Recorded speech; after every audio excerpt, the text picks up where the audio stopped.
Ayliz muayene mi edeceksin sen? Evet. Hasta mı olmuş? Evet. Ayliz sen hasta mı oldun? Öksürüyor musun sen? Bir öksür bakalım Ayliz.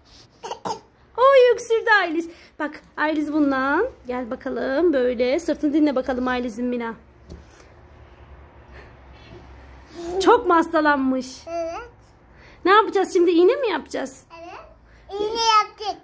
Yaptın mı hani? Görmedim ben. Kolundan mı yaptın iğne? Evet. Hadi yap bakalım bir. Hiç korkmuyor iğneden bak.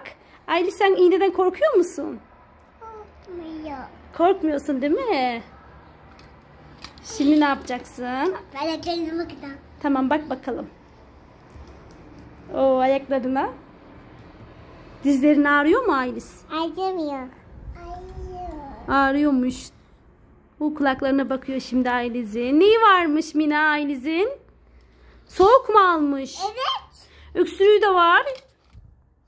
Şurup mu yazacaksın? Evet. Şimdi kıyafetini de işte. Niye kıyafetini kesiyorsun? Çünkü kısmısın diye. Şimdi kuyak dinlem sana. Hadi dinle bakalım. Ben bekliyorum burada.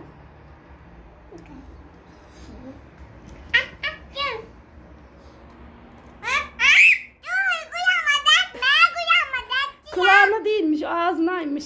Değil mi? Ağzına mı? Ayliz biliyor bak. Ağzına bakacakmışsın. Evet, ağzına bakacakmışım. Bak, üzgün işareti var. Bakalım mı bir üzgün işareti var, evet. Bir yap bakalım. Burada gülüyor.